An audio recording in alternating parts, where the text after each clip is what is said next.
now call this regular meeting of the Goose Creek Consolidated ISD Board of Trustees to order.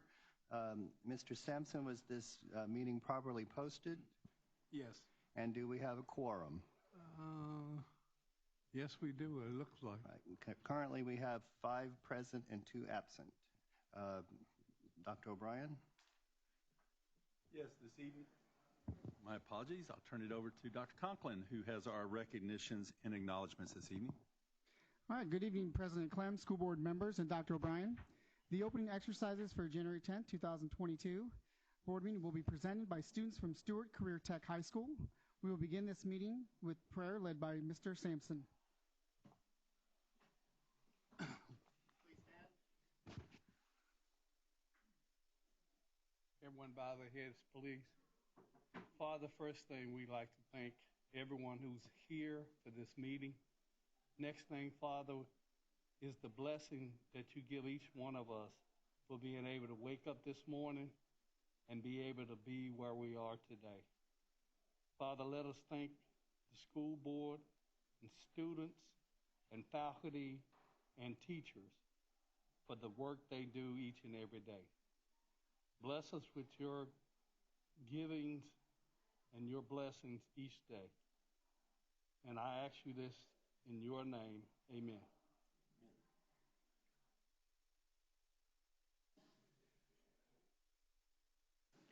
All right, the pledges this evening will be led by Horacio Cardenas and Ohana Moore.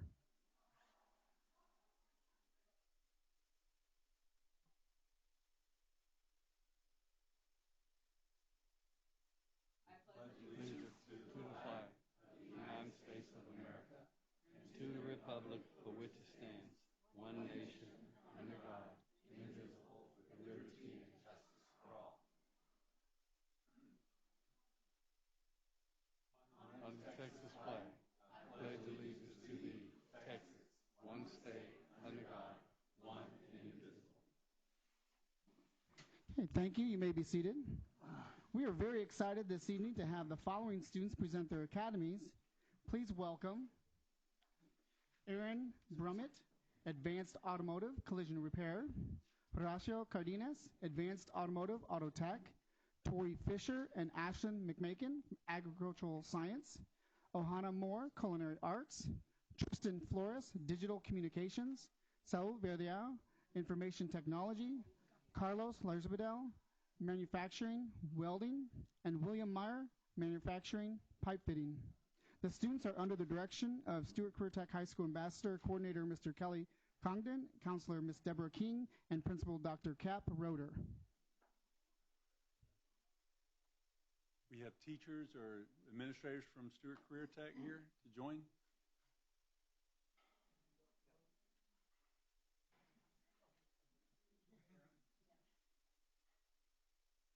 Yes. Hello, my name is Aaron Brummett. I'm a junior at Stewart Career Technical High School, and I'm a part of the auto collision program. And I would just like to give y'all a big thanks for allowing me to have the opportunity to be able to get a 4-year head start on a career that I have a huge passion for, almost lifelong, that I would be able to get all the experience that I need to go out and actually go work on cars like we do in the shop. You know, the program gives me just, I can't even express it, a lot of hands-on stuff. I mean, I go in the shop for 3-4 hours a day. I'm constantly busy doing stuff, and I love it. From painting cars, cutting up fenders, doing metal work. I mean, it's amazing.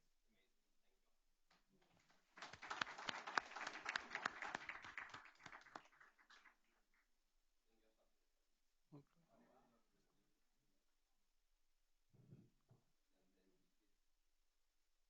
Okay. Along with your own nameplate. Thank you. All right. I got a 76 Buick. I need one. My name is Cardenas. I'm also a junior, and I'm here to represent the Advanced Automotive Technology Academy.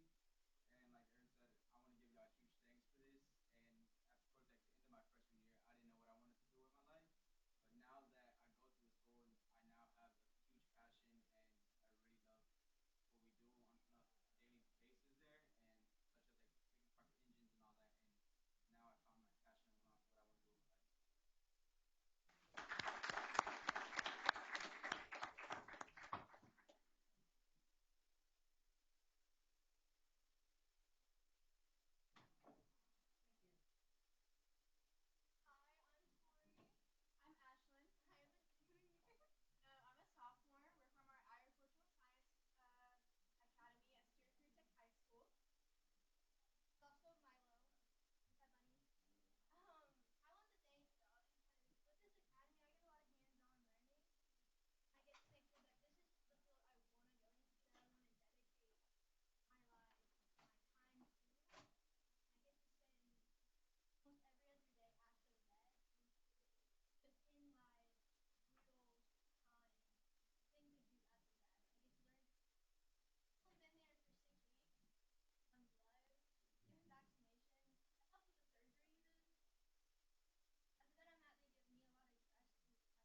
opportunity. Head Start. Yeah. Tremendous head start inside this industry because a lot of it is very experience based and getting these 4 years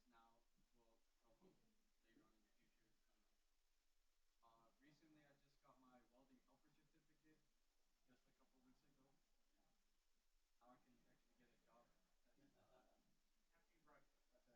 Now I can actually get a job after you graduate.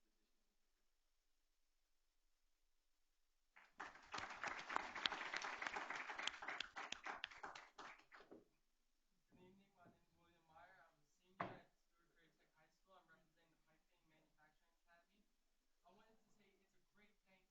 But one thing I like about my school is that like every single semester we're learning a new process of welding and we go through all the positions with it. Good evening. My name is William Meyer. I'm a senior at Stewart Prairie Tech High School. I'm representing the Piping Manufacturing Academy. I wanted to say it's a great thanks that y'all could provide us with the manufacturing because ever since I was 13 years old, actually, my father worked down in the plants for 32 years. And he's been a hardworking man. He's supported for me. And I want to go out there. I want to make some of my life. When I came to Stewart, I thought, oh my God, I'm going to be scared. I don't know what I'm going to expect out of my academy. But out of my 4 years I've been there, I've loved it, I've enjoyed it, and I've gladly appreciated our sponsors, SMB, and our projects. We had our first project in my freshman year building the barbecue pit that we took to rodeo. That got third place. And it's been a great honor that y'all can help us and that you can provide me the opportunity to get out there. And I'm hoping that by the time I finish my high school and I graduate, I can continue on with my education and I can provide for my family and the people I love. Thank you. Heavy. I thank y'all for the opportunity to present. I'm Cap Roder, the proud principal of Stewart Prairie Tech High School, and just thank y'all for the time to work with these students so I can serve every day. Thank y'all. All right.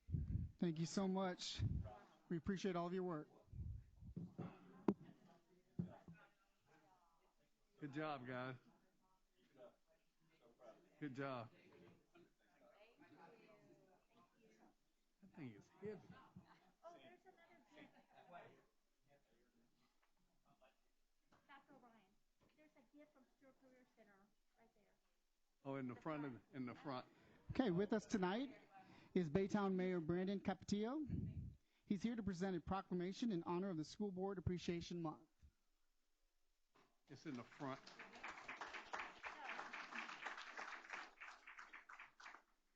No, it's for the board.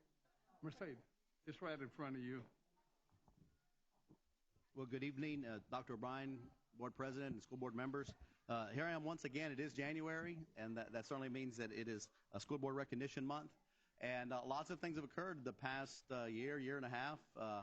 I will tell you, I've been to many academy openings over the past few months in this past year. And then to see what we've seen tonight and kind of a little bit of testimony of these individuals that are developing skills so they can enter the workforce. And certainly as mayor, it's for our school district, Goose Creek, as you say, developing the whole child to go and have individuals that are ready for college or they're ready to enter the workforce or they have skills to go and even improve upon. It really is important as a mayor in a growing city. We are growing giants, but in a growing city to have these skills so that people can become employed and raise a family here in Baytown. And so for that, I'm very excited. Hopefully there's many more academies. You're building schools as fast as we can get people to move to Baytown almost. And I will tell you, I know we're growing giants here, but we're growing our community. And don't be surprised. There'll probably be more schools to build in the very near future. So for our school board, each and every day, our parents, a lot of them are here. We send our children, our young adults in some cases, out on school buses into the schools and entrust the teachers, the school bus drivers, the school nurses, our administrators. And at the end of the day, we entrust the school board to go and develop the policy so that we can grow giants and that we can develop that whole child. So with that, we do want to recognize your efforts. You do it as a volunteer, and you do it well. And we're very proud. The city of Baytown and Goose Creek has a very strong partnership, and we hope to continue that for many years to come.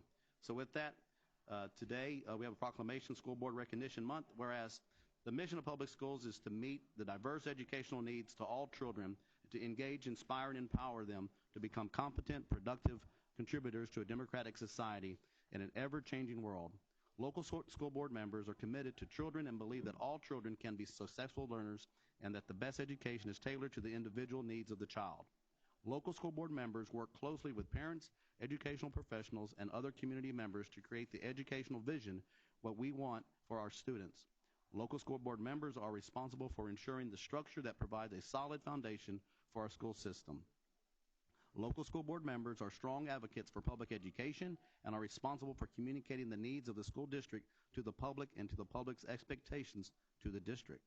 So now, therefore, I, Brandon Capetillo, as Mayor of Baytown, Texas, do hereby proclaim January 2022 as School Board Recognition Month in Baytown and urge all citizens to join me in recognizing the dedication and hard work of the local school board members and in working with them to mold an education system that meets the needs of both today and tomorrow's children. Signed, Brandon Capetillo, Mayor of the City of Baytown.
Goose Creek CISD wishes to express our sincere appreciation and gratitude to the Board of Trustees for your service to our district and our community.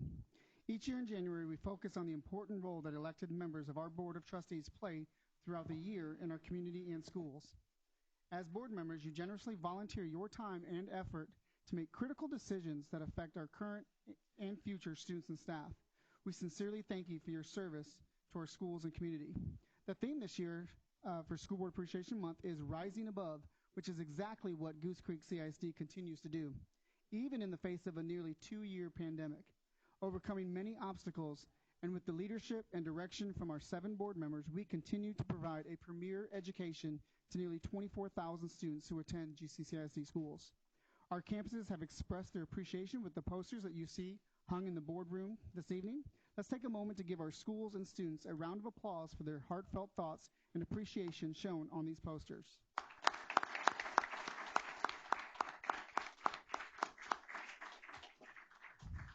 I am sure that you enjoyed your dinner tonight as well. It was prepared by students Ayana Thornton, Zariah Tazino, and Alessan Summerall in dual credit culinary arts program under the direction of Chef Tina Adandre, Rex Miller, and Chef Kylie Sobjak.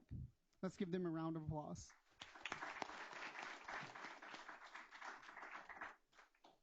Additionally, we would like to honor our Board of Trustees for their support of our students, staff, and administration by dedicating a book in each of our school libraries. Some of the books donated are from Travis Elementary, If I Built a School by Chris Van Dusen, at Gentry Jr., A Good Kind of Trouble by Lisa Moore-Ramey, and at GCM, Renegades by Marissa Meyer. At this time, I'd like to invite Ms. Leith to the podium to introduce a special guest.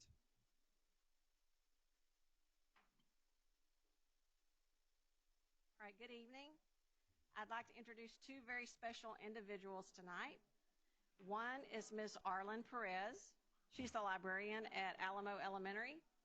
And the other is Ms. Cassidy Gilchrist. She's a 3rd grade student from Alamo Elementary. And we also have Susan Griffin, the principal serving at Alamo Elementary. Okay, you're in for a special treat tonight as Cassidy will be reading the book to you that her school is dedicating in honor of the Board of Trustees. So let's give Miss Arlen Perez and Cassidy and Miss Griffin a warm welcome for being here tonight.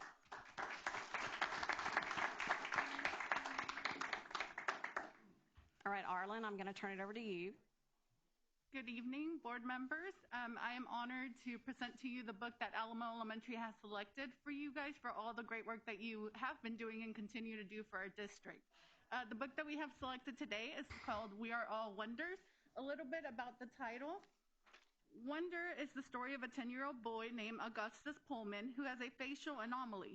He is an ordinary kid who plays Xbox, is obsessed with Star Wars, and after 27 operations, wants nothing more than to be treated as an ordinary kid. This book challenges readers to wonder about the true nature of empathy, compassion, acceptance, friendship, and ultimately kindness. The chapter book has won several awards and in 2017 became a major motion picture.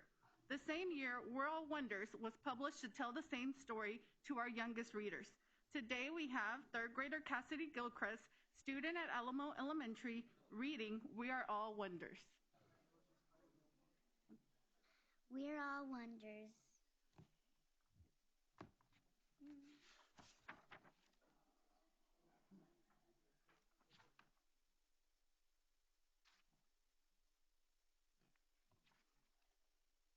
I know I'm not an ordinary kid. Sure, I do ordinary things. I ride a bike, I eat ice cream, I play ball. I just don't look ordinary. I don't look like the other kids. My mom says I'm unique. She says I'm a wonder. My dog Daisy agrees. But some people don't see that I'm a wonder. All they see is how different I look. Sometimes they stare at me and point or laugh. They even say mean things behind my back, but I can hear them. It hurts my feelings. It hurts Daisy's feelings too. When that happens, I put on my helmet. I put Daisy's helmet on too. And then we blast off. Up, up, up, up through the clouds. Across the galaxy. All the way to Pluto. We say hello to old friends. From far away, I can see the Earth. It looks so small, I can't see any people. But I know they're there. Billions of people of all different colors, people who walk and talk differently, people who look different like me. The Earth is big enough for all kinds of people. I know I can't change the way I look, but maybe, just maybe, people can change the way they see. If they do,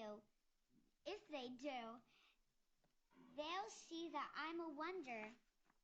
And they'll see that they're wonders too. We're all wonders. Look with kindness and you will always find a wonder. The end.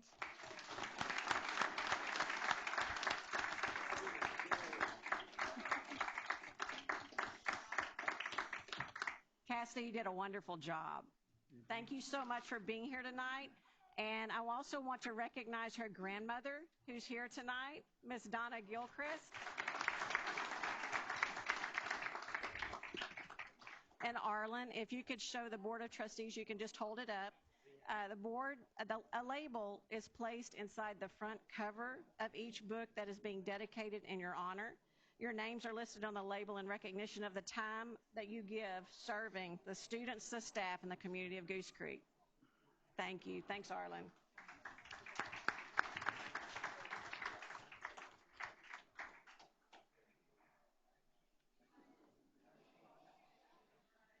All right, once again, we'd like to thank our board members for their dedication to Goose Creek and their commitment to help us rise above all year long.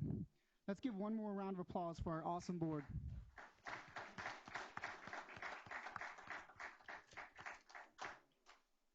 Okay, at this time, I'd like to invite Ms. Roxanne Wyatt, Director of CTE, to recognize our FFA National and State Convention and Leadership Development Events Finals Awards.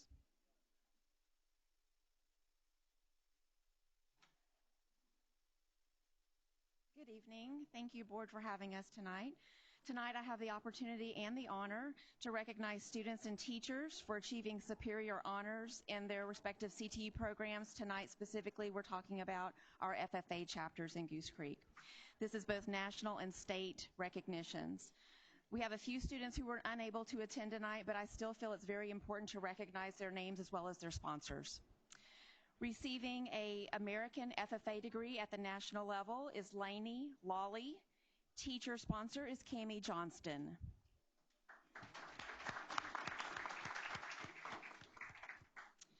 Kinsey Pruitt, who is a 21 graduate of Goose Creek Memorial High School, received her Lone Star degree. Teacher sponsor, Cammie Johnston. Also a 21 graduate, Zoe Johnson from Goose Creek Memorial High School, Lone Star degree. Teacher is Cammie Johnston. And then the last student who was unable to attend tonight is also a 21 graduate, Grace Thomas.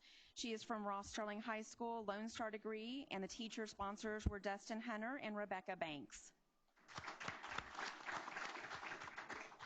All right, so able to join us tonight for a Lone Star FFA degree is 21 graduate, Carla Vargas of Robert E. Lee High School.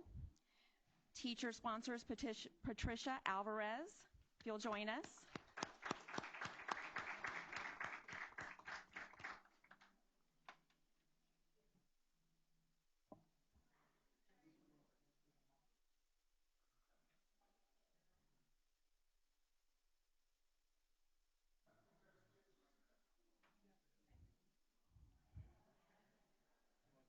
Okay, our next student to be recognized is Paige Rome, currently a senior at Ross Sterling, Lone Star degree. Teachers are Dustin Hunter and Rebecca Banks.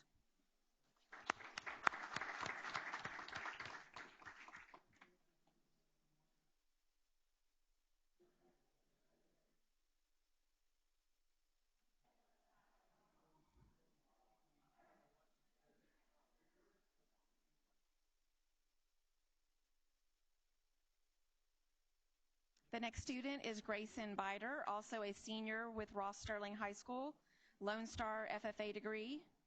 Dustin Hunter and Rebecca Banks are the teachers.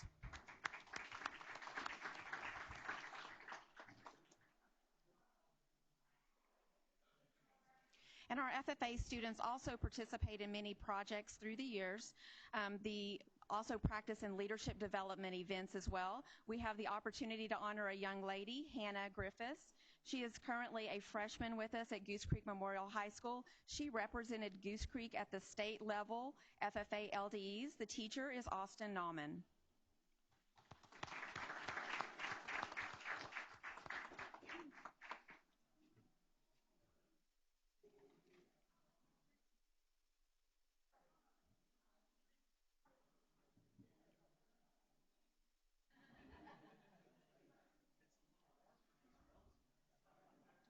And those are all of our students that we're recognizing tonight. Thank you so much.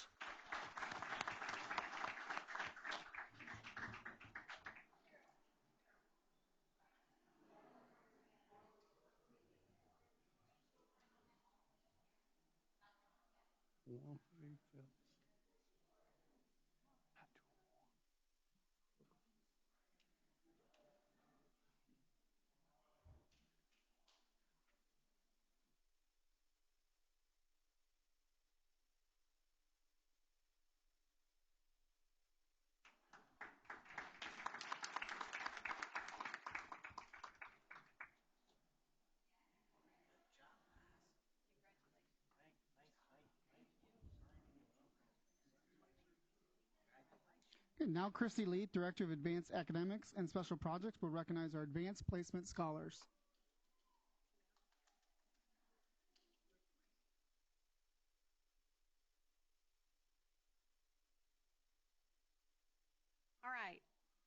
Good evening again.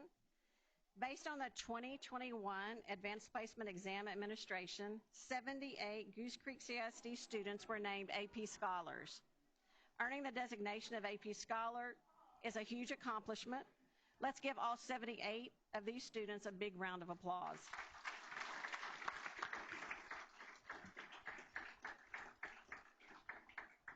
The College Board recognizes several levels of achievement based on the number of AP exams taken and the scores that are achieved. The levels of achievement we'll be recognizing tonight are AP Scholar, AP Scholar with Honor, AP Scholar with Distinction. Our academic deans from each high school will be introducing the students, and our academic deans are Ms. Charlotte Harris from Goose Creek Memorial. Wave that up. Miss Kim Mitchell could not be here tonight. She went home ill, but we have someone great standing in for her, and that is the principal of Robert E. Lee, Mr. James Gray. And then we have Miss Lori Yorbro from Ross S. Sterling. Sorry, Lori. And we also have Miss Kathy Holland as principal from GCM somewhere. I saw you wherever you are, Kathy. Thank you for being here.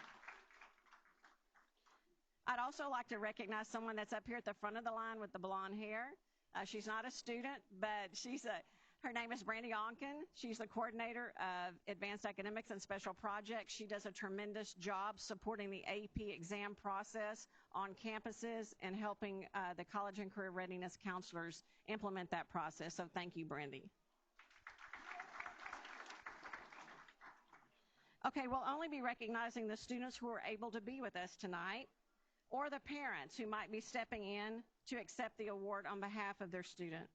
Some of the students who are present with us tonight are actually attending various colleges and universities. If you're attending a college or a university, raise your hand for us so they can see that we do have some that actually do come back for this.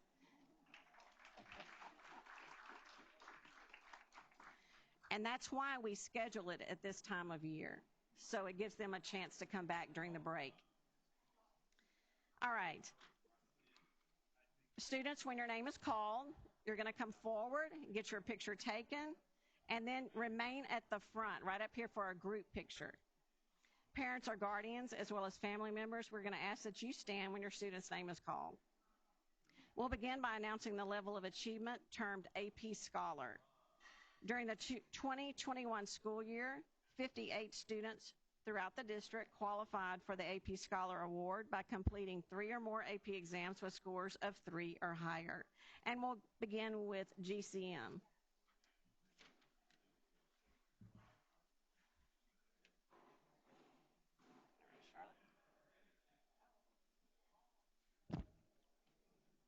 Hirsch Agrawal. Hirsch is a junior and plans on attending the University of Texas, majoring in computer engineering. He scored a 3 or higher on 3 exams.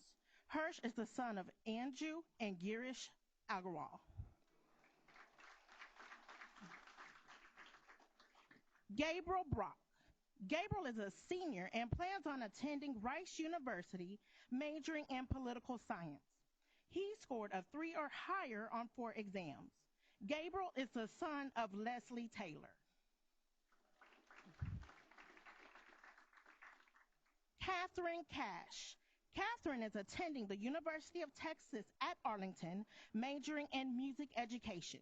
She scored a 3 or higher on 4 exams. She is the daughter of Joanne Bank. Olivia Cotter. Olivia is attending University of North Texas, majoring in music education. She scored a 3 or higher on 3 exams. Olivia is the daughter of Jessica Voss and Shay Cotter.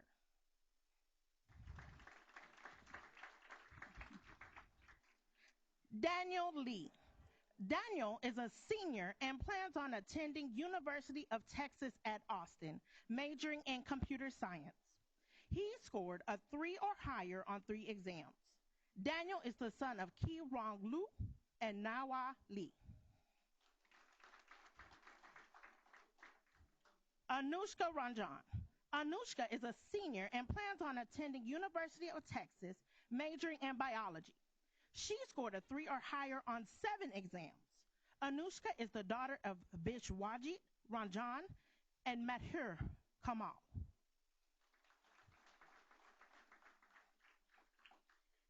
Kevin Salazar. Kevin is attending the University of Texas, majoring in biology and then on to medical school. He scored a 3 or higher on 6 exams. Accepting on his behalf are his mom, Catalina Zaraga, and aunt, Veronica Nieto.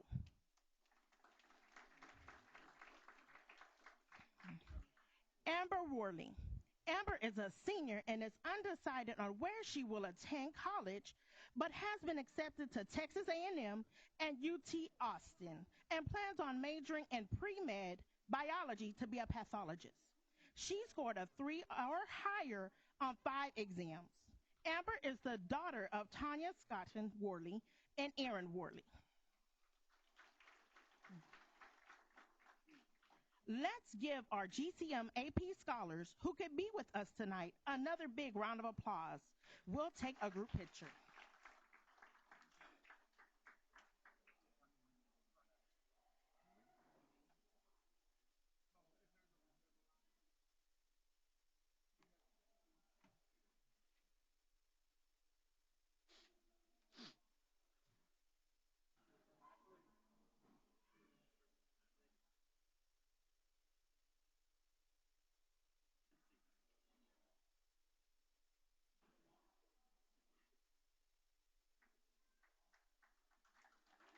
Congratulations, guys. Good job. Congratulations. Congratulations. Congratulations. Congratulations. The AP scholars from Lee High School who are present tonight are Rebecca Archibald. Rebecca is a senior and plans on attending the University of St. Thomas, majoring in psychology and criminology. She scored a 3 or higher on 3 exams. Rebecca is the daughter of Robert and Stacy Archibald.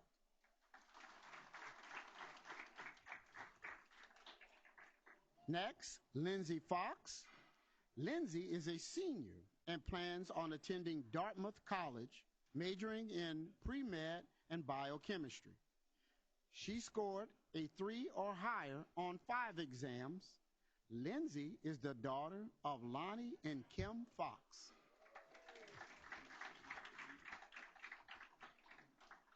Elizabeth Francis. Elizabeth is a senior and is unsure of which college she will attend and undecided on a major. She scored 3 or higher on 3 exams. Elizabeth is the daughter of Marciela Marquez and Ronnie Francis.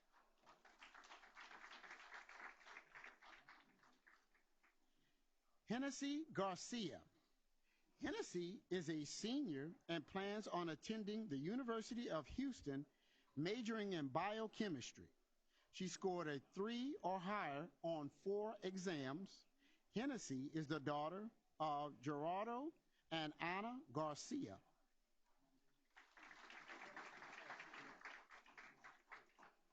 Ruby Guzman. Ruby is a junior and plans on attending Texas A&M, majoring in nursing. She scored a 3 or higher on 3 exams. Ruby is the daughter of Blanca and Francisco Guzman.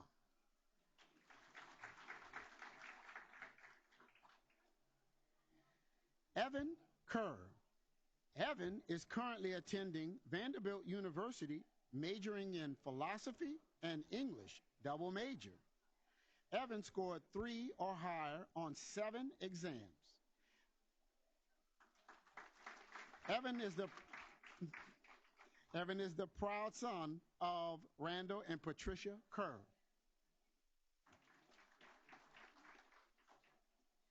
Jean-Luc Poulin. Jean-Luc is a senior and is planning to attend Texas A&M, majoring in music education. He scored a 3 or higher on 4 exams. Jean-Luc is the son of Robert and Amanda Poulin.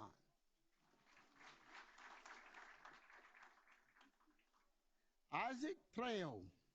Isaac is currently attending Lee College, then to the University of Texas Medical Branch, majoring in nursing. He scored 3 or higher on 7 exams. Isaac is the son of Maria and Ramon Trejo.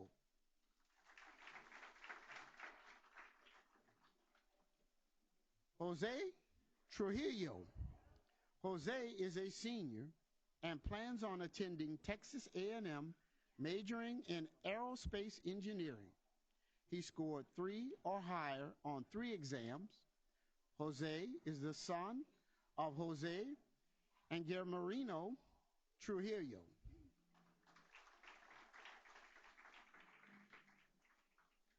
Let's give our Lee AP scholars who could be with us tonight another big round of applause, and we'll take pictures with this group.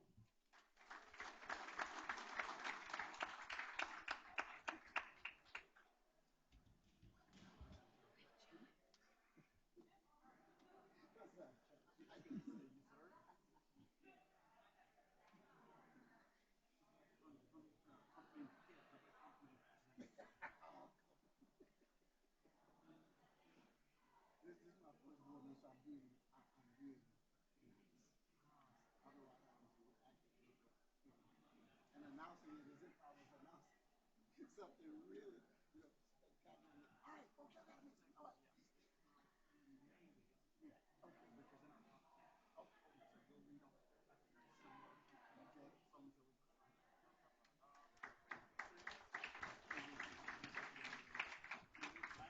Good evening. The AP scholars from Sterling High School who are present tonight are Gannon Adams.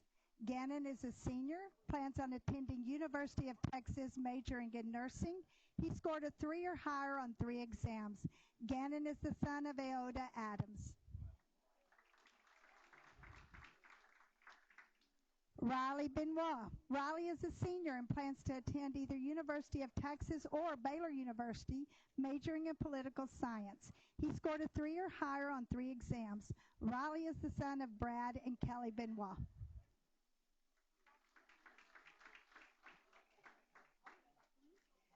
Delilah Gonzalez. Delilah is a senior and plans on attending University of Texas, majoring in psychology. She scored a 3 or higher on 3 exams. Delilah is the daughter of Veronica Sanchez.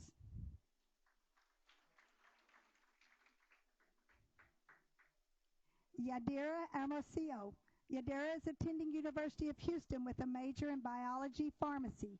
She scored a 3 or higher on 7 exams.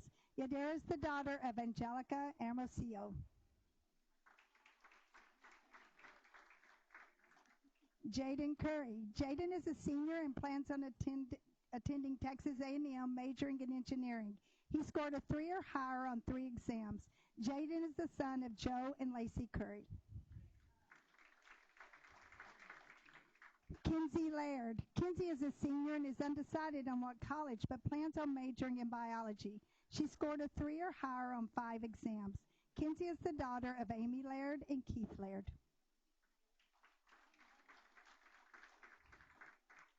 Daniel Sanchez Cruz. Daniel is attending Lee College, majoring in chemistry. He scored a 3 or higher on 5 exams. Daniel is the son of Yavari Cruz de Sanchez. Molly Sickle. Molly is a senior and plans on attending University of Chicago, majoring in English. She scored a 3 or higher on 4 exams. Molly is the daughter of Scott and Kristen Sickle and Amy Magby.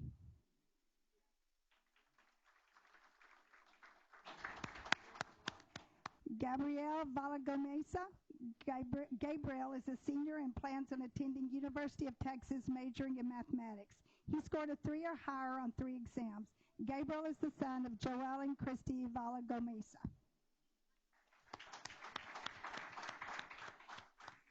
Brian Ward. Brian is a senior, plans on attending Texas A&M, majoring in engineering. He scored a 3 or higher on 4 exams. Brian is the son of David and Georgianne Ward.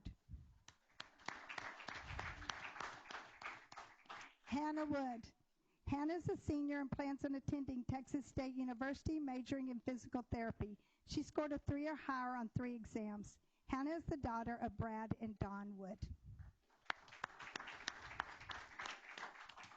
Let's give our Sterling AP scholars who are with us tonight another big round of applause, and we'll take pictures of this group.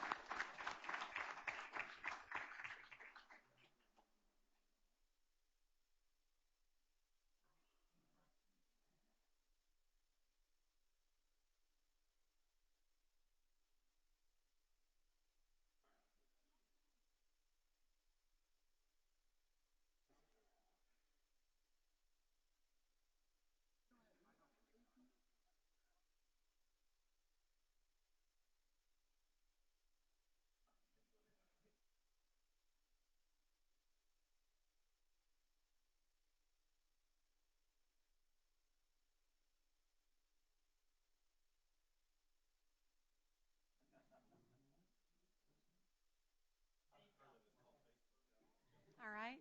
Nice job. They don't even go to Facebook anymore. 9 students throughout the district qualified for AP Scholar with Honor Award by earning an average score of at least 3.25 on all AP exams taken and grades of 3 or higher on 4 or more of these exams.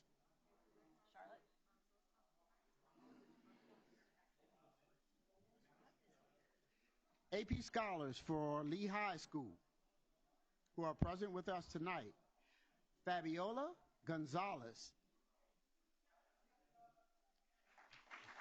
Fabiola is a senior and is undecided on which college to attend, but plans on majoring in biology and pre-dentistry. She scored a 3 or higher on 4 exams. Fabiola is the daughter of Veronica Gonzalez. Javier Morfin. Javier is attending Lee College with a major in architectural engineering. He scored 3 or higher on 8 exams. Javier is the son of Maria del Carmen Valencia and Javier Mendoza Morfin Sr.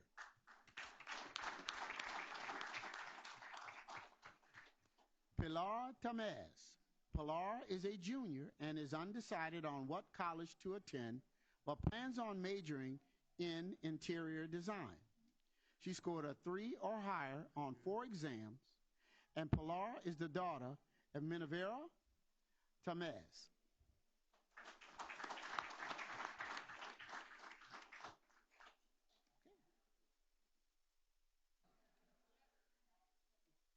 AP scholars with honor from Sterling High School who are present tonight are Grace Murray. Grace is a senior, plans on attending Stephen F. Austin University, majoring in pre-med. She scored a 3 or higher on 4 exams. Grace is the daughter of Andrea and Alan Murray.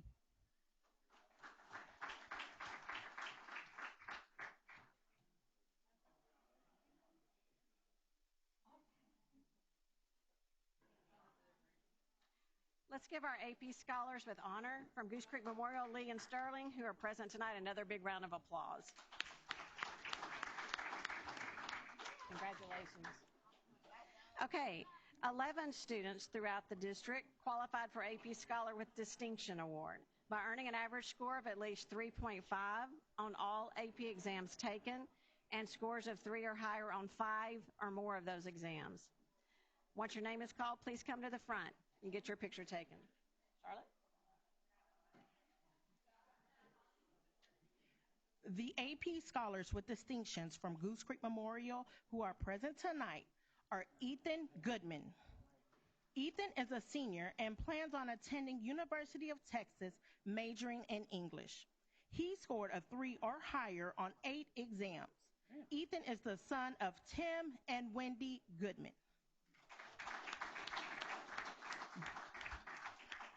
Atarv Shindy.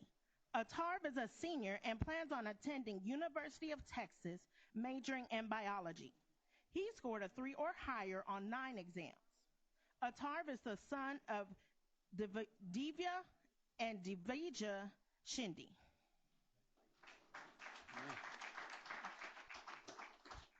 Puneet Singh. Puneet is a senior and plans on attending the University of Texas, majoring in biochemistry. He scored a 3 or higher on 9 exams. Puneet is the son of Vera Singh and Shalendra Singh.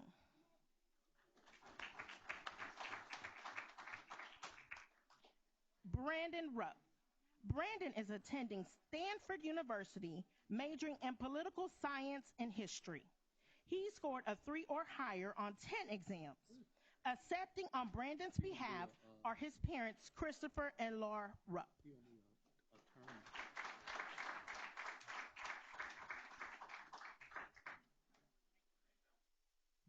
The AP, do you need to take a picture first? Sorry. You want to take a picture of them first? Okay.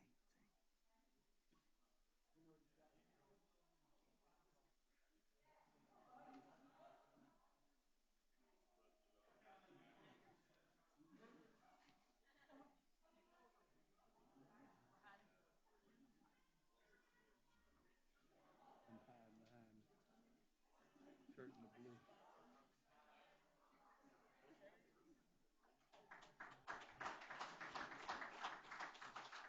Congratulations.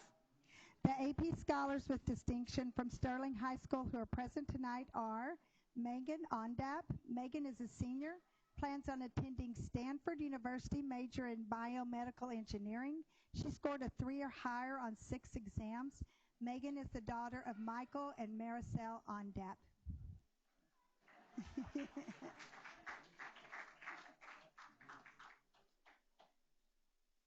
Dalia Cifuentes. Dalia is a senior, plans on attending Texas A&M, majoring in nursing. She scored a 3 or higher on 5 exams. Dalia is the daughter of Christy Seymour and Juan Cifuentes.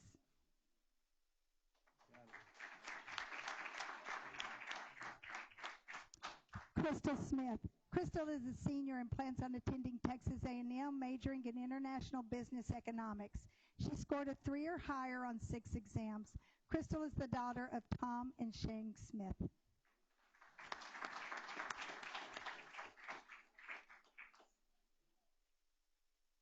Good job, Rangers.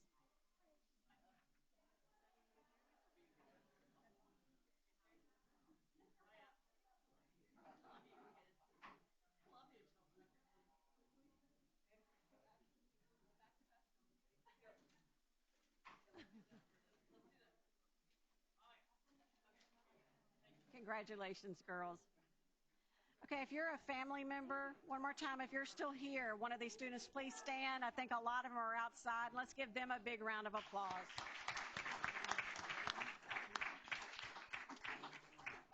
Thank you.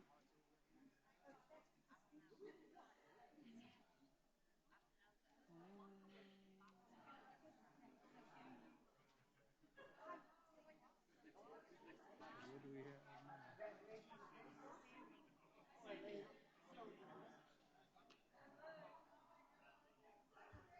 Now I got to figure out how to get to the... Okay, at this time, Mr. Chapo, Assistant Superintendent of Human Resources, will recognize our Grow Our Own clinical teachers. How did you get to that part? Dr. O'Brien, Right here? board members. Right here? Can y'all hear me? The Human Resources Department would like to recognize the following clinical student teachers for successfully completion of their internships and being hired as full-time teachers in Goose Creek CISD. We're excited to be able to grow our own clinical teacher giants. We would like to thank our board, superintendent, principals, and administrators for their support in this initiative. We would also like to thank our field supervisors, Ms. Pat Hutchins and Ms. Sandra Bell, and Ms. Lisa Steele for making all of this possible. TEA has also awarded Goose Creek CISD an additional $138,000 of T-Class funding for the continuing of this initiative. First, we would like to have two long-term employees who have been awarded TEA's Grow Your Own grant to assist them in completing their bachelor's degree and or teacher certification. First up is Elizabeth Grease. She has served as a bilingual paraprofessional at San Jacinto Elementary for the last 7 years. She recently graduated and is now a kindergarten teacher at De Zavala Elementary. Elizabeth was awarded $12,000 to complete her bachelor's degree at the University of Houston Clear Lake. Congratulations, Elizabeth.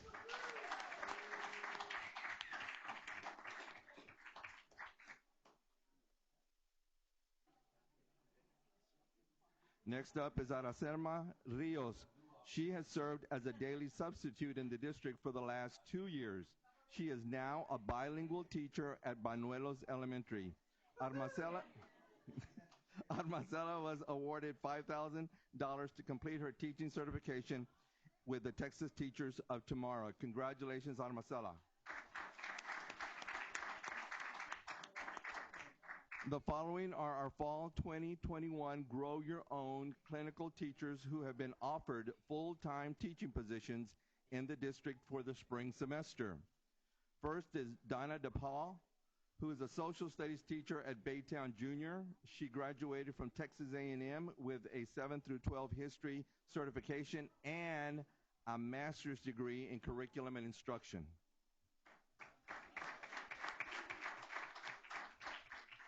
The following students graduated from the University of Houston Clear Lake. Kaylin, is that it? Kaylin Bishop is a 5th grade science social studies teacher at Clark Elementary.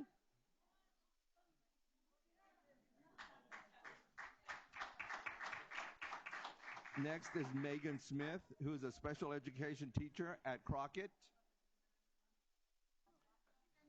She's not able to be here with us. Next is also Mandy Gobert, special ed teacher at De Zavala Elementary. Then we have Giselle Martinez, dual language teacher at Harlem Elementary.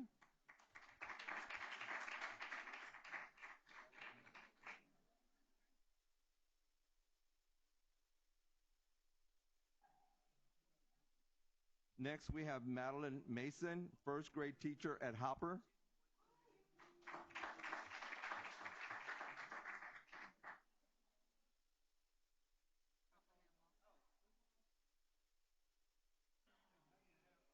Ana Alcatar, social studies teacher at Lee High School.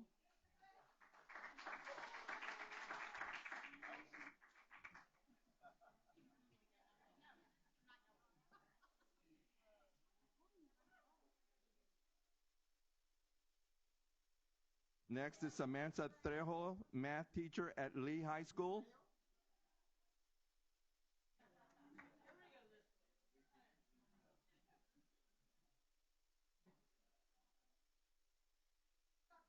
Nahilai Salas, life skills teacher at Lee High School.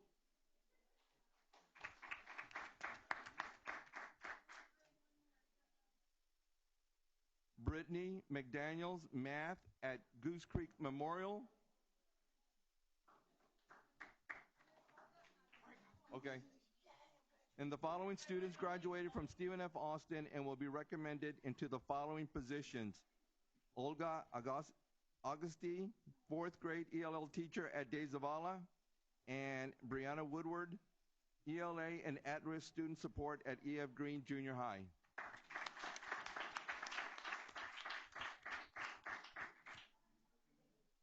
If we have parents, spouses, significant others from any of these individuals, please stand up to be recognized.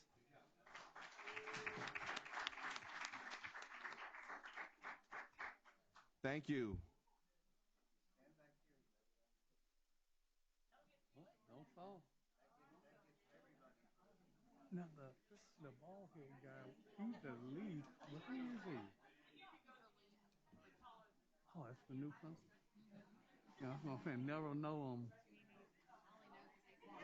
Oh, okay.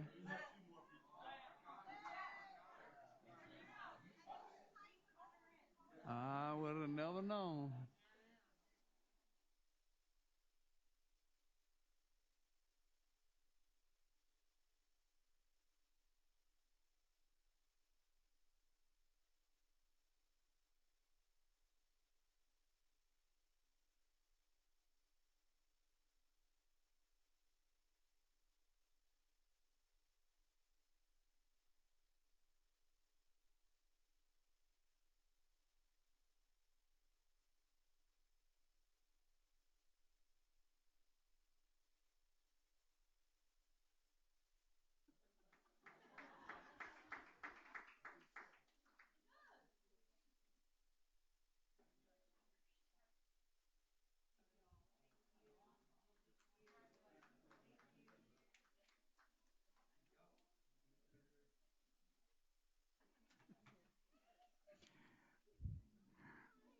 All right, at this time, we'd like to welcome Kendall Davis, Director of Marketing, who will share United Way recognition.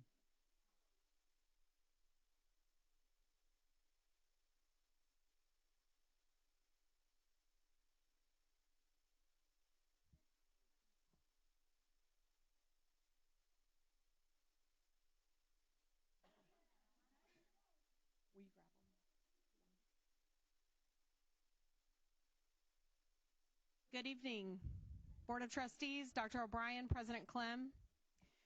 Goose Creek CISD has had a long-standing relationship with the United Way of Greater Baytown area and Chambers County in its support of our students and their families. I have with me here today Tracy Dillard, Director of Resource Development, and Bethany Stennett, Resource Development Coordinator. Thank you for your continued support. We are pleased to report that Goose Creek CISD employees raised a total of $68,604 to support United Way in its mission to help our community.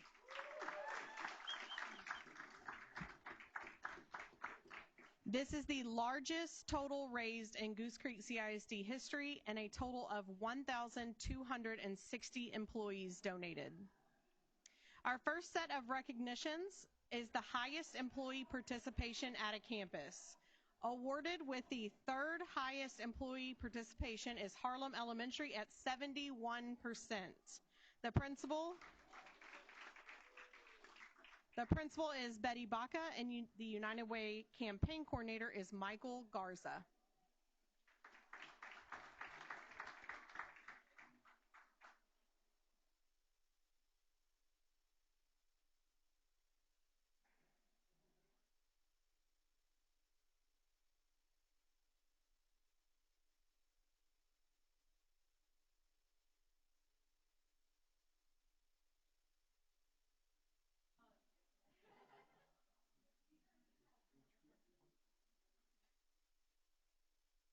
Awarded with the second highest employee participation is Highlands Elementary at 76%.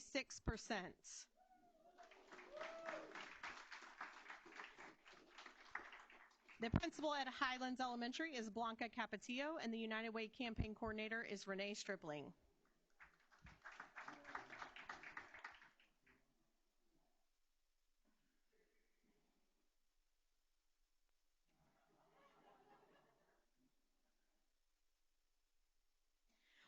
Awarded with the highest employee participation is Point Alternative School at 100%.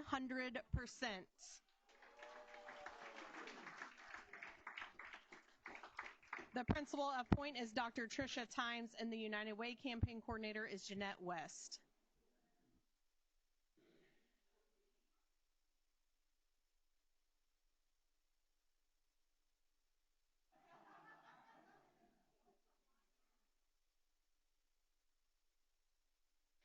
The next set of recognitions are the highest monetary contributions of a small, medium, and large campus. In the small campus category, ranging from 1 employee to 69 employees, the highest contributor was Impact Early College High School, donating $2,880.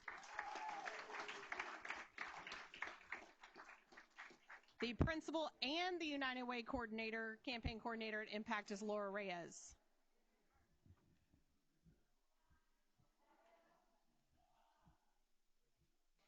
Medium campus category, ranging from 70 to 99 employees. The highest contributor was Horace Mann Junior School,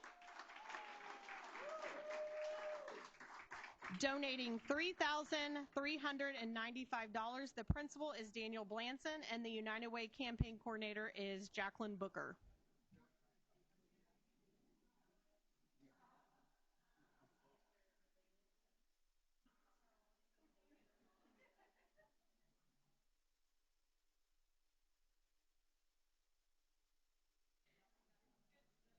And last, in the large campus category, ranging from 100 to 234 employees, the highest contributor was Lee High School, donating $5,027.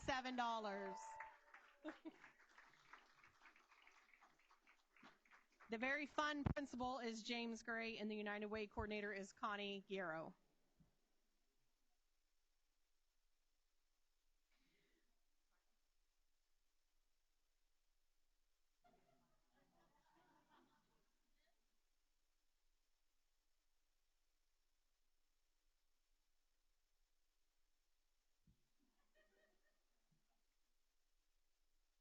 We'd like to congratulate these campuses for their participation and generosity to our community. We thank all of our Goose Creek ISD campuses and facilities for giving to the United Way.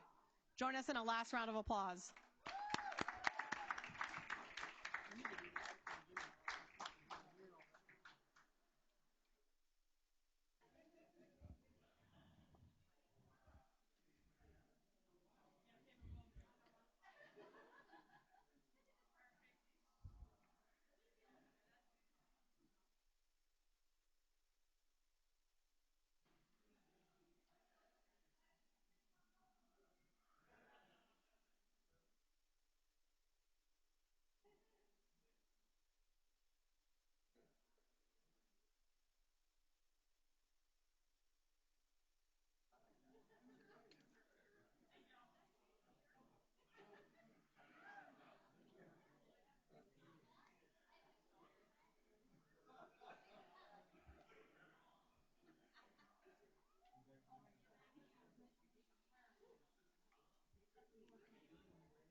Okay, at this time, we'd like to welcome Harris County official Mark Taylor for a special presentation.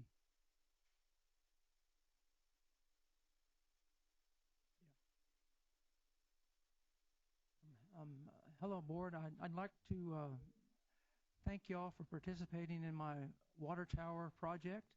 We had the opportunity to paint the water tower, and we were able to paint the Highlands Junior Eagle on the tower. So the eagle flies proudly over the city of Highlands right across from the campus. And I have a coin that I made in honor of that. I'd like to present one to the board of directors.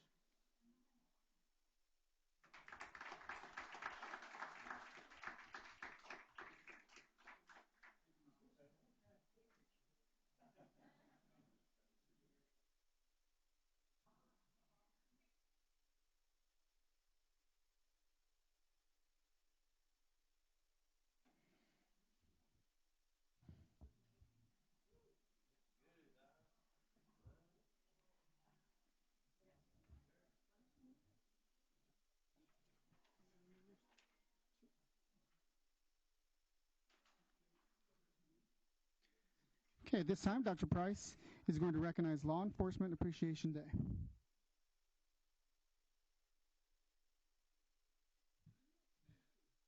Good evening, School Board President Clem, school board members, Superintendent O'Brien, staff, community members. Sunday, January the 9th, was National Law Enforcement Appreciation Day. This was a time when all law enforcement officers are recognized for their hard work and their duties.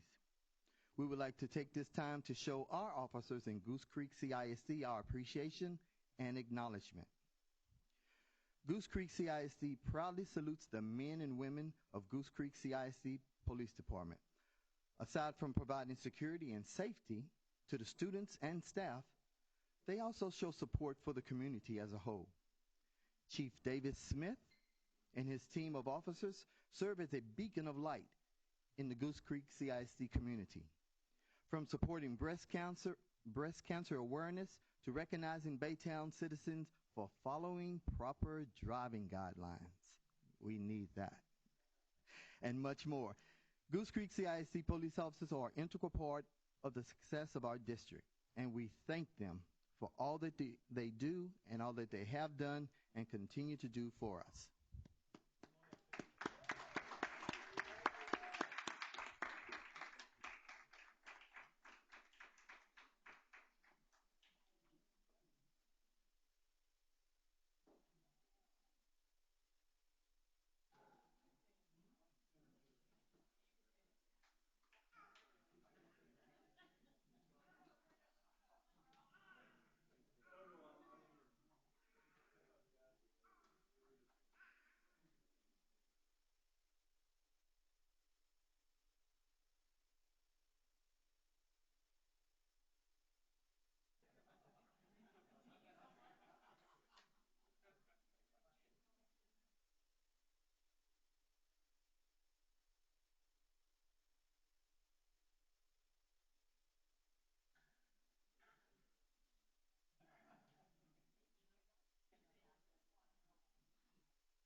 Do the dog get a promotion also?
I was going to try to find a way to pin this on Dr. Conklin. Yeah, well, because let's just take a quick vote before we... recognitions are part of opening exercises, right? So whoever has the trophy, pass it on. All right. The next item on the agenda is a public hearing concerning the Accelerated Instruction Program. Dr. O'Brien?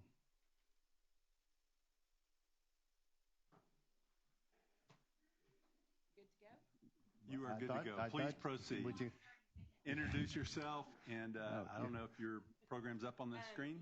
Matt's back there. I'm Ginger McKay. Good evening, board members and Dr. O'Brien. This is a public hearing that we have to hold every year regarding the Accelerated Instructional Program funding requirements. Do you have your PowerPoint in front of you? If you do, I can proceed. We probably can. Yeah. And it's on the monitors. Okay, if anybody perfect. wants to see it. Okay. A school district shall appropriate funds for an accelerated program of instruction to plan and implement intensive instruction and other activities aimed at helping students satisfy state and local high school graduation requirements. A district shall evaluate the effectiveness of the accelerated instructional programs and annually hold a public hearing to provide that information regarding the expenditures in the district's program evaluation and reducing any disparity in the performance on assessment instruments or disparity in the rates of high school completion between the intended beneficiaries and all other district students. The district budgeted supplemental funding to support district and campus developed accelerated instruction programs through compensatory education funds prior to any other program budget planning. These are the accelerated instruction programs from the district and the campus, as well as their expenditures. The supplemental funding that we provided for our campus intervention teachers was approximately $6 million. Our funding that we provided for the student wellness interventionist was $709,000. Supplemental funding for our alternative education program at Petery Highland was almost $3 million. And our funding for Point Alternative was $1.3 million. The supplemental funding that we provided for before, during, and after school tutorials last year, which meant our tutorial pay for people who came in and did tutorials, materials, supplies, intervention software, and transportation was approximately $827,000. The funding that we used to provide training and any additional support for academic behavior or other identified intervention needs was approximately $600,000. Supplemental funding provided for social services support through our other community agencies was approximately $815,000. And our supplemental funding that we used for our summer school program cost was a little over $1 million. Summer school last year was slightly different still due to COVID. Typically we spend about $2.1 million. I would foresee that we will move in that direction this coming summer. But that's the part that we did for last year. The district and campus accelerated instruction programs and costs were evaluated through the ongoing district and campus needs assessment process, as well as the end of the year program evaluation that we do for state compensatory education. Those things are taken into consideration from the campus as well as at the district level to either add positions in certain areas or to address those areas where a campus might have needs. And so if there's anyone who has a question or a comment at this time, I'll be happy to answer that. And since this is a public hearing, anyone in the gallery may ask questions as well. Okay. Did we see, and I know you spoke a little bit about summer school was a little bit lower, but in some of the other areas that we put a lot of effort into, did you see an increase in the budget for those and many of these from last year to this year? What I would say is that we have done a number of different things on the social and emotional wellness component. Okay. And I would say that of the areas that we looked at on what we might need to adjust, that would be the one area that we would have adjusted this year. And what was the percentage of that? You know, kind of just off the top. Percentage of the money that percentage we spent? Of the adjustment or the increase? I would probably say not more than about $500,000. Oh, that's not bad. Okay. Thank you. You're welcome. I just want to say y'all did a good job. Thank you. Appreciate it. Yeah. And we will close the public hearing. Thank you very much. Next item on the agenda is citizens' participation. Citizens participation is the time that the board will hear public concerns or public comments from those who have properly signed up to address the board.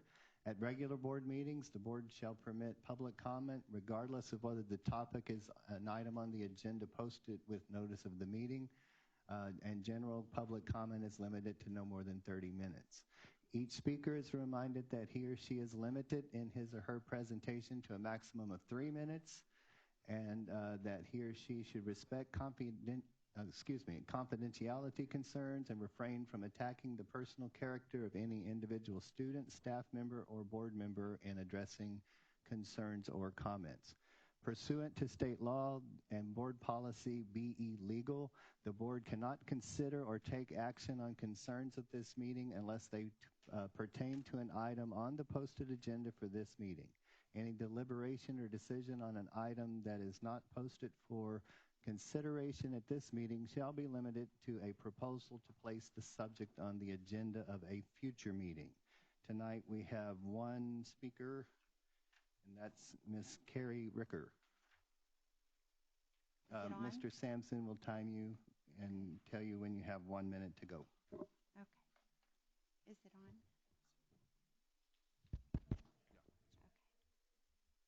He'll tell me when to start. Is he going to start it? Tell me when to start, or do I just start? Yeah, this is not your time.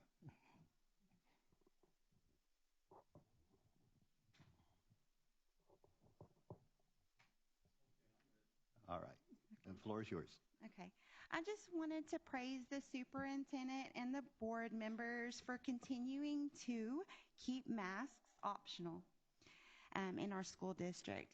It's really critical that it remains this way, that wearing masks are a personal choice. I believe the moment that you try to mandate it on us again, is the moment that an experimental injection, actually a series of them, will absolutely be the next to mandate. So I do not believe that anyone here thinks that parents and staff will put up with that kind of tyranny, and if it's tried, it will fail 100%, and we will not comply. And you should know that mandatory masks and injections are happening right now in America. So I want to encourage you to hold the line and do not let our school district get destroyed by trying to mandate anything that directly affects our medical freedom and personal bodily autonomy. And I don't think I need to remind y'all that masks do not work against COVID or any of the variants,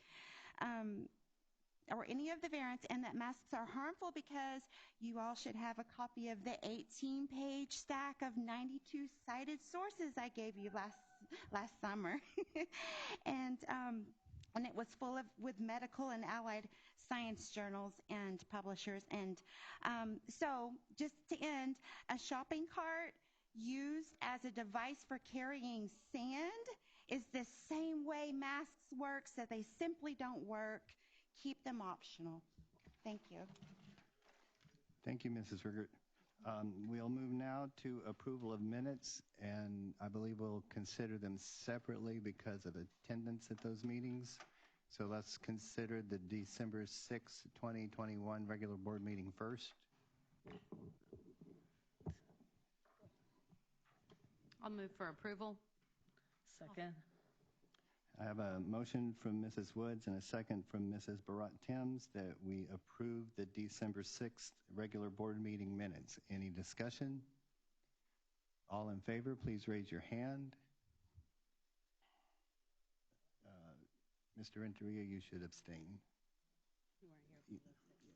There's anybody vote against and abstentions? Yeah, I'm abstaining. Okay.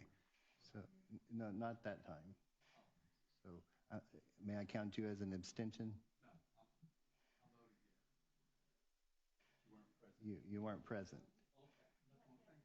Okay, so I believe we have 4 for, 0 against, and 3 abstentions, which will approve those minutes. Now, the next minutes are the December 15th, 2021 special board meeting, and Mr. Cotter and Mr. Renteria were absent. So we'll consider those minutes now. I'll move to approve. I'll second the motion. Have a motion from Mrs. Guy and a second from Mrs. Woods that we approve the December 15th special board meeting minutes. Any discussion? All in favor, please raise your hand. Any opposed and abstentions? Seeing 5, 4, no against, and 2 abstentions, those minutes are approved. Moving to discussion items, superintendent's reports. Yes, it's that time of year where we start looking at our health moving forward. And I believe we have Ms. Kennington, Mr. Bollinger is going to come and do a presentation called It's Time Texas Challenge. All board members will now get in the push-up position. No. Oh, wait. That's... I'll turn the program over instead. That is correct. Hey, we would all Peloton, though. All right. Well, good evening, President Clem, school board members, board of trustees, and also Dr. O'Brien. We are here to introduce once again the It's Time Texas Challenge, and so we want to spend a little bit of time explaining this challenge and also what it means to Goose Creek CISD. So we're a proud and active member of Be Well Baytown. Be Well Baytown is a community-wide initiative that was launched by MD Anderson. It's funded by ExxonMobil, but it focuses on health and wellness community-wide. And so we're proud to be an active member of Be Well Baytown, and we have for several years. We're here to introduce the district's participation in It's Time Texas. It's Time Texas is an 8-week competition statewide. I believe it was started or sponsored by HEB. And the point of the program is, along with New Year's resolutions, is to make sure that we have a way of encouraging one another, holding each other accountable, keeping up points to document healthy activities such as drinking water, exercise, diet, meditation, the list goes on and on. So as we start the new year, this is a fun way and exciting way to promote not only Be Well Baytown, but also the It's Time Texas Challenge. And so Amanda Kennington, our Healthy Community Schools coordinator, is going to explain a little bit more about It's Time Texas and what it means for Goose Creek. Good evening. With a new year comes new challenges, and with that, new goals. By joining the 2022 Community Challenge, you're committing to building a healthier life, leading to a healthier community. For 8 weeks, Texans come together as individuals, employers, communities, and schools to unite and engage in a friendly, safe, free health competition which celebrates healthy living. Even more than the competition, the It's Time Texas Community Challenge is about encouraging each other to lead healthier lives and build a stronger, more connected community. We're stronger together. Once you have registered online, you'll download the Community Challenge app from the App Store or Google Play and upload your healthy actions to start earning points. Utilize the resources, you share community events, and get tips and challenges updated right on the app. Simply working out, eating a healthy snack, drinking water, or taking your dog for a walk can earn you points that are logged on the Community Challenge app. There's weekly opportunities to win prizes that are available for participants, and all points are added up. There are categories for cities and school districts. At the end of the 8-week challenges, the city and school district with the most points in each size category are awarded as winners in a celebration. Last year, the school district as well as the community participated in the effort. Our Baytown community increased its rankings to 3rd place for medium-sized communities across the state. For the district, 394 participants registered and earned a total of 476,500 points, coming in 3rd place. Many, including board members, signed pledges and uploaded photos onto the district website. Incentives are offered also to staff members and promoted through a collaborative district effort. Campuses across the district are also encouraged to get in on the competition and earn points for the campus they select to represent while creating a healthier learning environment for our staff, students, and the community. This year, the district will receive bi-monthly reports showing participation and progress to build social connections and spark healthy changes. Beyond the challenge, our GCC-ISD Local Wellness Policy, FFA Local, is an important tool for parents and our school district in creating a culture of health at school where our kids are ready to learn. The policy specifies goals to promote health of staff, students, and their families by expressing a consistent wellness message throughout school-based activities, such as the Community Challenge. The District Wellness Committee, in coordination with the board-appointed School Health Advisory Council, are currently developing recommendations to strengthen language in the policy. All stakeholders have the common understanding that healthy children learn better.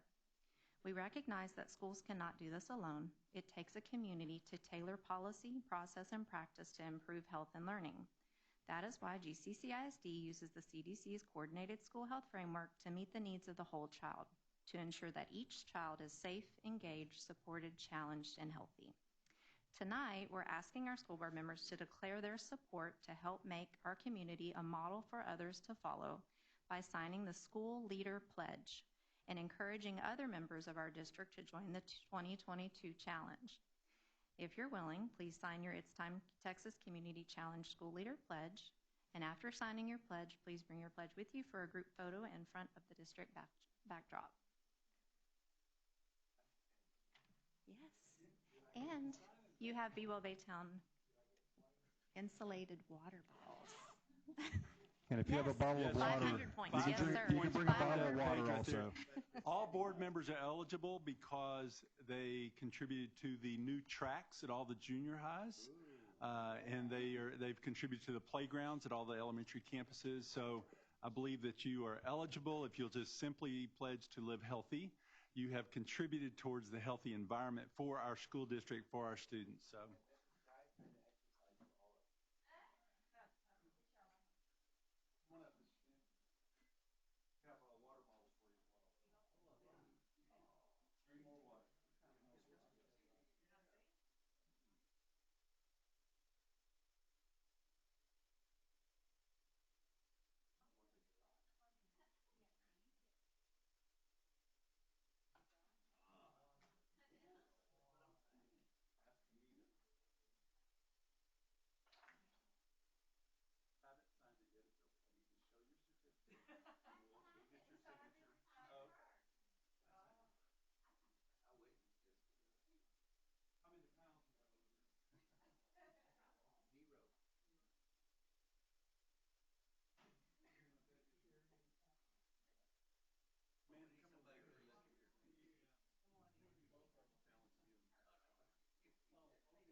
I think so. I was going, this doesn't feel I promise you, I don't want that chair. Ditto. I guess.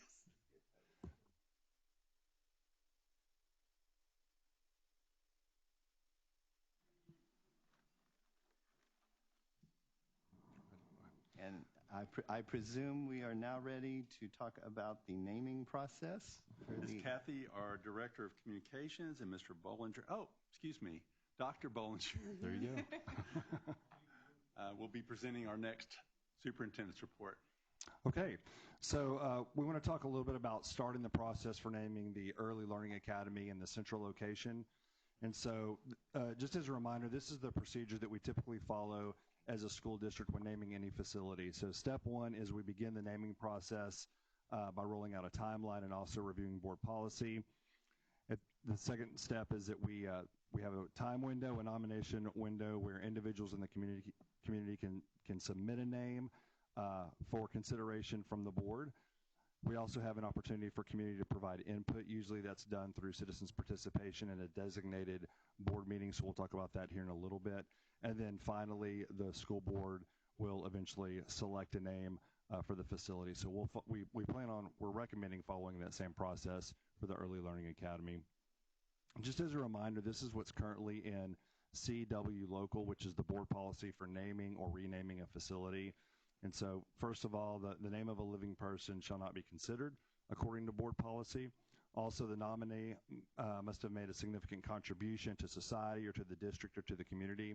Also, the name should lend prestige and status to an institution of learning. And then also, there's a process for how that nomination should be submitted. So Ms. Kathy is going to explain that process here in a little bit, but that's also listed in board policy. Here's the timeline that we are currently recommending. So tonight we're giving the presentation on the naming procedures, and then starting tomorrow we have a press release ready to go announcing that we are soliciting names. We're asking for names for the Early Learning Academy Central. That'll be put out through media outlets, also on our website, also through social media. And then the time window that we're recommending is January 11th through January 31st. And so if an individual wants to submit a name to the board for recognition, they'll submit it to Ms. Garcia. Actually, the names go to Ms. Garcia, and they have that time window to submit it in writing. We have 2 board meetings in February. The first board meeting is February 7th. We are recommending that this board meeting be the designated time when individuals can provide verbal commentary. Instead of doing a standalone public forum, they can come via citizens' participation to share their public sentiment. And again, Ms. Kathy is going to explain that detail here in a little bit more. And then on February 21st, the Board of Trustees has the option to consider naming the Early Learning Academy. So the timeline is about a 2-month process starting tonight. Okay, next we're going to discuss the written nominations process. And so we have listed here that interested parties may submit written feedback to the board secretary, so that would be Ms. Noemi, and provide verbal input at the public forum, which we just discussed. The nomination shall be presented in a brief 3-paragraph statement, which is according to our already written board policy, and a binder containing those name submissions for the Early Learning Academy Central will be provided to school board members, so you'll be able to see throughout the whole entire process. For our public forum, we are suggesting that the public forum occur before or during the February 7th board meeting, or it can also serve as a standalone meeting. That's at the discretion of the board. The speakers will be limited to 3 minutes, and it's recommended that a maximum of 5 individuals speak per nomination, just to ensure that the process is fair and equitable across the board. And then a naming decision for the Early Learning Academy Central may be considered by the board during your February 21st meeting, if so the board desires. And if you have any questions, please let us know.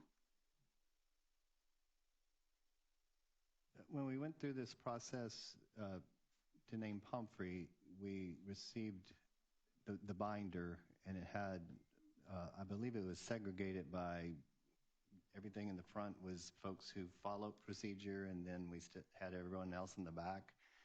Were the folks that either skipped a step or didn't do the 3-paragraph summation or what have you, were they given an opportunity to know that didn't meet our standard, and were they given an opportunity to correct it? Yeah, I believe they were. The submissions went to Ms. Garcia, okay. And I believe that there was, if it wasn't clarified, then I think she did reach out and reply to that. All right, and I'm asking that because if we go through the process and there may be something, since we're given it, I would give it consideration if it's in the notebook, whether it's following the procedure or not. Maybe after given the opportunity to follow procedure by asking for a correction, maybe we could just omit those from consideration. We can do that. I mean, that way it would save us a lot of reading time. Sure. The other thing, Dr. Bollinger, is a common question we've gotten is, and I think you could answer this, is does it have to be a person? Could it be a place or a thing, the proposed name? Yes, it does not have to be a person. So a good example is Impact Early College High School. The requirement of the board policy that says it must be a deceased person kind of implies that we're going to always consider a person first.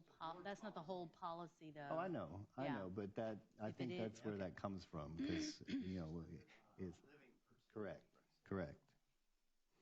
But the it sets the tone previous for school boards misunderstandings. The general public who doesn't read through the entire policy. I just wanted to confirm tonight that it could be a person, place, or thing. And we have several facilities, like Harlem's another example. Harlem Elementary is not a person. Alamo. So, Yeah, right. Are there, in your archives, do you have names that are no longer being used that we could consider? We do. So we have previous notebooks that of previously submitted names that can be considered, right? As well as newly submitted names. There's a series of names that have already been approved by previous boards that we could even reconsider at some time. Would they need to be re-nominated? I think it would be I'm just good going to pull practice. Burnett out of the air because we were talking about Burnett School this weekend, and I don't know the history of that. I wasn't here at that time, but we do have community members that were. Would we have to re-vet all of that if we felt compelled to resurrect that name since it had already been approved by a previous board? Yeah, I think so. My understanding is that the board can decide what the name is regardless of the recommendations. But I would feel more comfortable seeking legal counsel on that question. That way we can give you a clear answer. Well, but I just think we've got some names out there that were good enough in the past, and maybe they would be again. And the people who put those names up are no longer with us. Right. So maybe we could do. I think what you're really getting at here is, for example, Pumphrey. Pumphrey was the name of a campus, and in our policy it states that if we remove a name from a campus for whatever reason, then that name should be found another place within the district at another time. So are there any names currently in our cache that we're not using that were used in the past, facilities that have been removed or torn down or changed? So those should also probably make it into our list of. Sam Houston is another I mean, example. I know there are a few. If we could maybe put that together as part of this process, I for one would appreciate it. Yes. Yes, sir.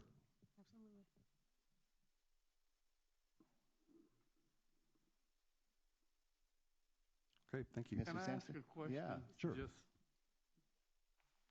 throwing a curveball instead of a slider.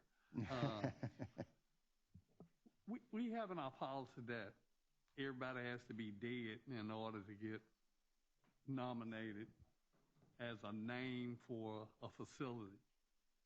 You know, they always say that why not give them flowers while they're alive than wait until they're dead and you're trying to give them flowers. I think we need to revisit eventually our policy on naming some of these facilities to people who are living that, you know, that's just my feeling. That's not the board's feeling. That's just my feeling. And because we have a lot of people who are still living that have done a lot for the school district, as far as everything, for as contributions and things they've done in the district and whatever. But I just sometimes feel like, you know, why congratulate a person when they dead than telling them when they're living how much you appreciate them by naming a facility or whatever for them. That's just my opinion. You know, it's not everybody else's opinion, which that's just the way I feel. And that's all. Well, Howard, I'll chime in on that. And I understand the reasons why we don't do that. But also know that, gosh, a year or so ago now, we had a committee that went through our policy on names and gave a lot of good input on maybe ways we could update this policy. It might be time to revisit some of those suggestions that had a pretty large majority of input on our policy and maybe revisit that a little bit. That's all I'm just saying, you know, revisit that may be one of the ones, maybe just look at it and see if that's what we want to continue or have a a dual aspect of it, saying, hey, XYZ would be a great person to name this building after. You know, this person has done XYZ in the community and everything, and they're still living.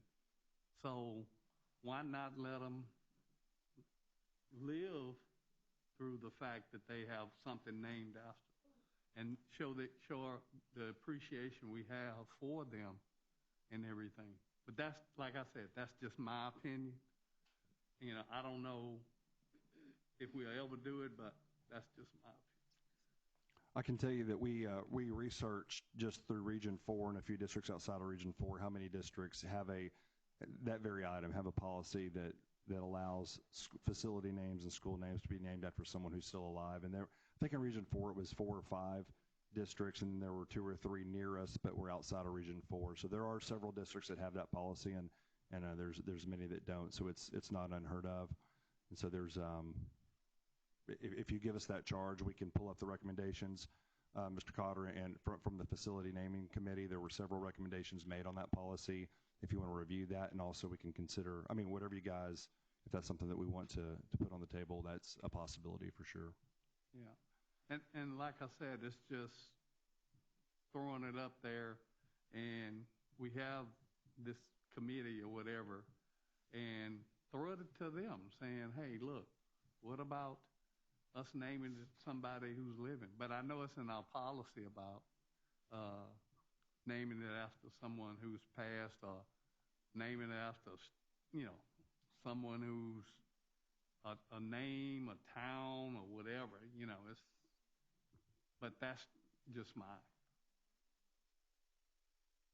I think Thank you. two that were not exactly the same size, but Conroe was the one outside of Region 4, it's Region 6, and then Pasadena was one nearby neighbor that allows for naming of a living person. Those are 2 out of the 4 or 5. Like I said, just a handful in the region that do that. The remaining have left their policy as it currently reads, which I believe, remember the original date of that policy? I don't.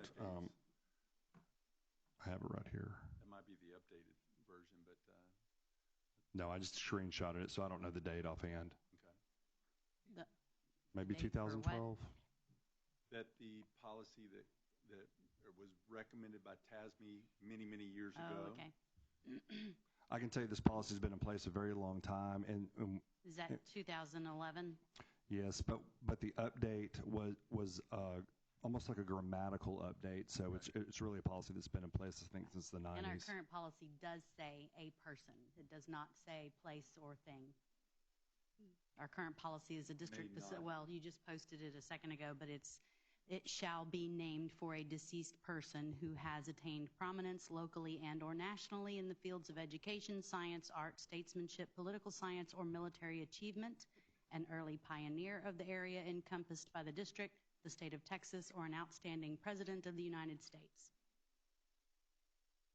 And the rest is how they're to be nominated. But that's what it says, a district facility shall be named. So those are some things we might want to look at updating. And I know we did talk about that. It was January 5th meeting of last year. Yeah, and it was part of the recommendation to reword it to make it a little clear, because several boards use that policy and still named a facility not necessarily after a person. So we recommended at that time to clarify the language just so it was strictly following policy.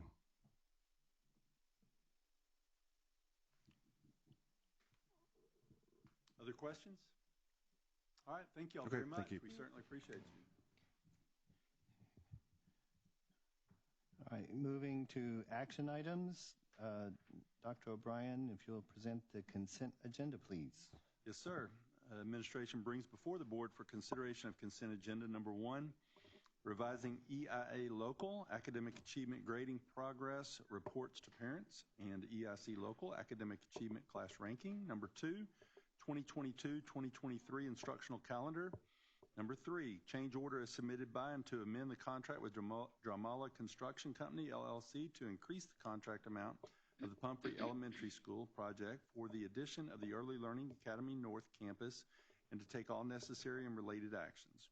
Number 4, change order as submitted by and to amend the contract with Marshall Construction to increase the contract amount of the San Jacinto Elementary School Replacement Campus for the addition of the Early Learning Academy South Campus and to take all necessary and related actions. Number 5, third option to extend competitive seal proposal, CSP, for meat, food processing supplies, products, and other grocery items. Number 6, third option to extend competitive seal proposal, CSP, fencing materials, installation, and related items. Number 7, final option to extend competitive seal proposal for industrial education equipment, supplies, and related services. And number 8, tax refunds. Administration brings before these consent agenda items for your approval. Anyone have an item they'd like to pull or questions to ask?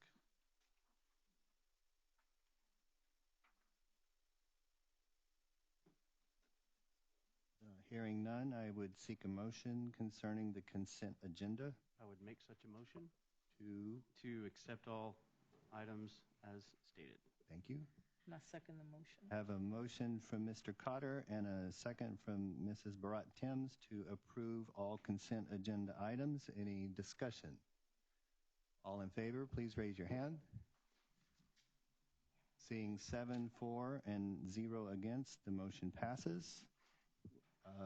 Future board agenda items, trainings, or meetings.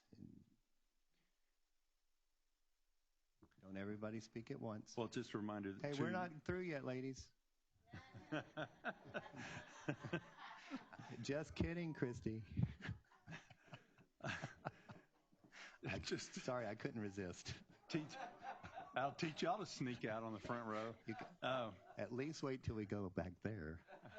Okay. Just a reminder that several district executives for the district will be gone to midwinter conference. It doesn't affect the board, but several of the people you see on the first 2 rows will be gone to midwinter conference here in a few weeks. All right, just make sure I know when Mr. Flood's in charge.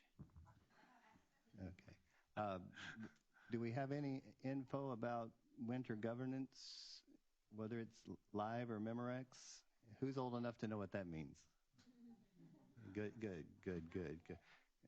Yeah, the youngsters are over here. Do we think it's going to be a live event? Okay. Or is there a lottery or any announcement? Okay, so maybe we'll get to opening. Okay, good. Well, let us know, because that's the first. What about NASB? Nothing yet?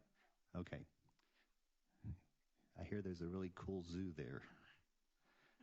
Anybody else? Okay.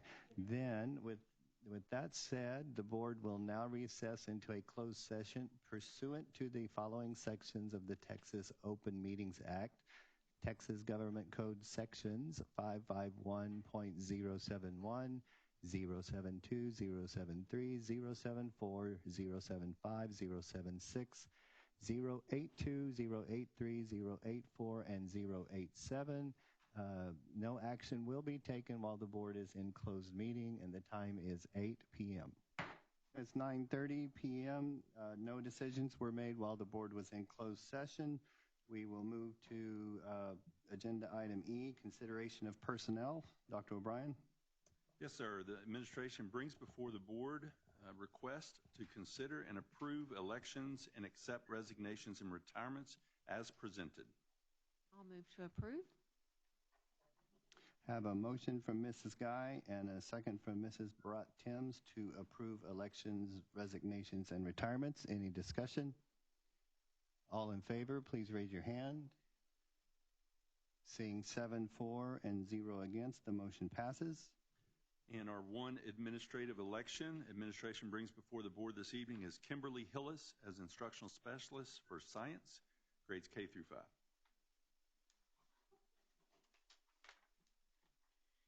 Administration does recommend approval. I'll move for approval. Forgot that part. I'll second. I have now that it's clear, we have a motion from Mrs. Woods and a second from Mrs. Guy to approve the instructional specialist. It is late. Any discussion? All in favor, please raise your hand. Seeing 7 for and 0 against, the motion passes. I seek a motion to adjourn. So moved.